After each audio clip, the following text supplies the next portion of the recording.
Imagina que estás en medio del océano, a miles de kilómetros de cualquier hospital. El cielo es gris, el agua es oscura, y algo invisible está matando gente a tu alrededor.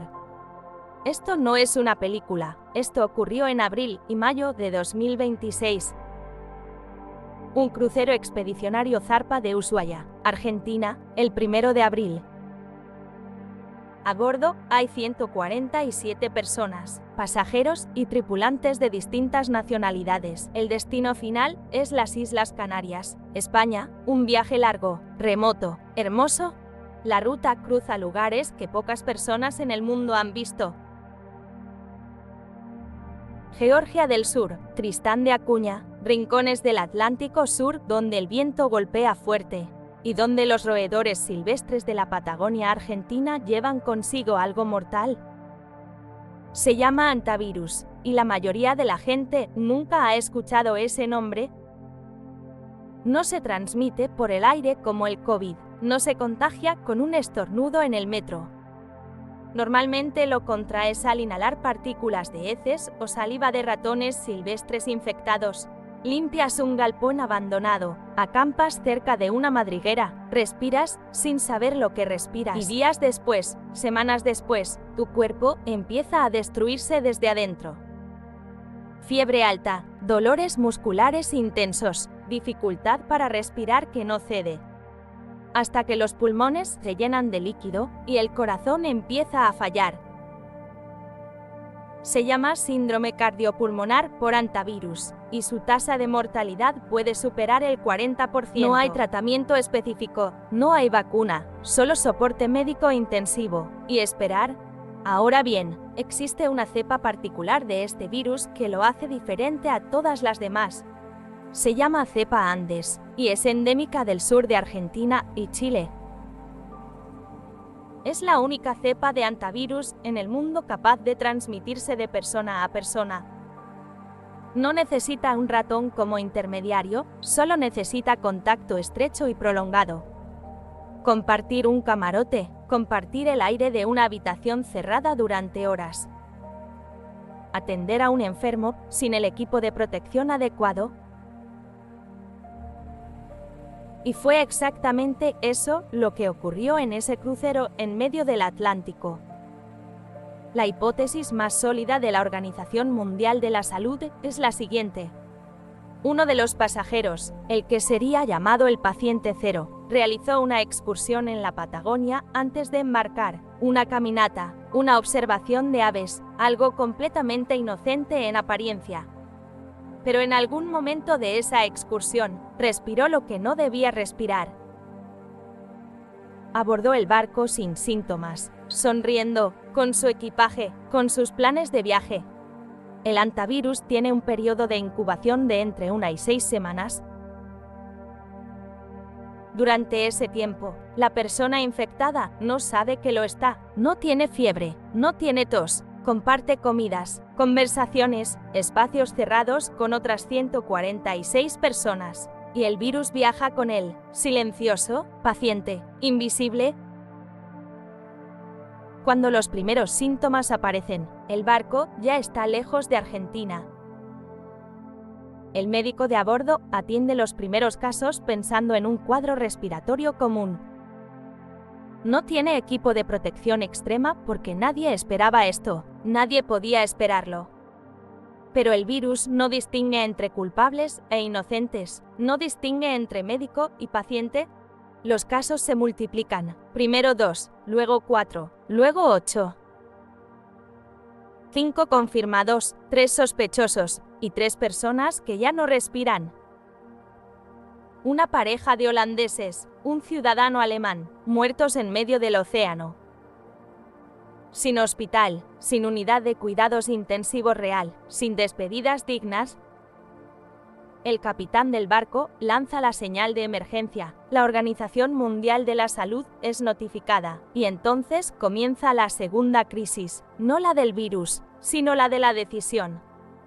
Porque el barco necesita atracar, los enfermos graves necesitan un hospital real. Necesitan respiradores, necesitan médicos especializados, necesitan tierra firme. pero la tierra firme no los quiere recibir. El crucero queda varado cerca de Cabo Verde, a la espera de un permiso que no llega. Las autoridades de los países cercanos saben lo que hay a bordo. Saben que es la cepa Andes, la única que puede saltar de humano a humano. Y tienen que tomar una decisión que ningún manual sanitario contempla con claridad. Dejan atracar el barco y arriesgan a su propia población. O mantienen el barco en el mar, sabiendo que algunos enfermos morirán sin atención. Aquí es donde la historia deja de ser una noticia y se convierte en un dilema moral real. 3 opciones, 3 caminos, cada uno con un precio que alguien tendrá que pagar. Opción A: permiten atracar de inmediato con medidas de contención básicas. Los enfermos graves llegan al hospital, algunos podrían salvarse. Pero el personal portuario, los médicos de tierra, las familias cercanas al puerto, todos quedan expuestos a un virus que en espacios cerrados puede transmitirse entre personas. Si la contención falla, el brote sale del barco y deja de ser un problema marítimo. Opción barrio: niegan el atraque, mantienen el barco en cuarentena en alta mar. Los 147 a bordo quedan aislados del mundo, sin refuerzos médicos reales. Los enfermos graves se deterioran, algunos mueren que podrían haber sido salvados en tierra. Pero la población en tierra está protegida, el virus no sale del barco, el brote muere en el mar. ¿Cuántas vidas en tierra justifican dejar morir a quien está a bordo? Opción C: negocian una solución intermedia, atraque controlado en una zona portuaria aislada. Solo personal médico con equipo de máxima protección puede subir al barco. Los casos más graves son evacuados en condiciones estrictas hacia hospitales designados. El resto de los pasajeros permanece a bordo en cuarentena hasta que se descarte el contagio. Suena razonable, pero requiere recursos, coordinación perfecta y tiempo. Y el tiempo es exactamente lo que los enfermos graves no tienen. Si el protocolo falla en un solo punto, si un traje se rompe, si un médico comete un error, el virus sale de todas formas y además habrán gastado tiempo que no tenían. Le preguntamos a una unidad de ética artificial qué decisión tomaría. Una inteligencia artificial diseñada para analizar dilemas morales sin emociones, sin miedos, sin apegos, solo lógica pura, fría, matemática, capaz de procesar miles de variables en segundos. Le dimos todos los datos, el virus, las cifras, los riesgos, las vidas en juego. Y su respuesta fue clara, directa y difícil de rebatir. La IA eligió la opción C, el atraque controlado con protocolo estricto.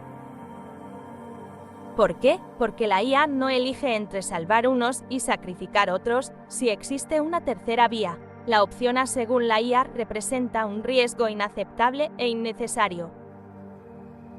Permitir el atraque sin protocolo extremo cuando el agente es la cepa Andes, la única cepa de transmisión humana, es una negligencia que puede multiplicar el daño de forma exponencial. La IA calcula que un brote sin contención en tierra firme podría afectar a cientos de personas adicionales, personas que nunca estuvieron en ese barco, que nunca tomaron esa decisión, que simplemente vivían cerca del puerto. La opción barrio tampoco es aceptable para la IA, abandonar a 147 personas en alta mar sin refuerzo médico cuando real. Existe la capacidad técnica de intervenir de forma segura. Es lo que la IA llama una omisión activa. No es neutralidad, es una decisión disfrazada de prudencia. y sus consecuencias son tan reales como las de cualquier Dejar otra morir elección. a Alguien que podías salvar con los medios adecuados no te hace menos responsable de esa muerte. Entonces, la IA construye su argumento central alrededor de la opción C, y lo hace con 3 pilares. Primer pilar, la historia ya tiene precedentes exitosos. Los protocolos de atraque controlado funcionaron durante el ébola en 2014, funcionaron durante el COVID en cruceros como el Diamond Princess. La tecnología y los procedimientos existen,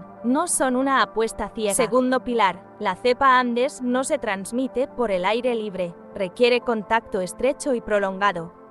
Un equipo médico correctamente protegido en un entorno controlado no representa el mismo riesgo que una exposición comunitaria. La IA señala que el miedo al contagio en este caso está siendo amplificado por la comparación con el COVID. Pero el antivirus cepa Andes no se comporta igual, no flota en el aire de un supermercado, no viaja en un autobús lleno de gente.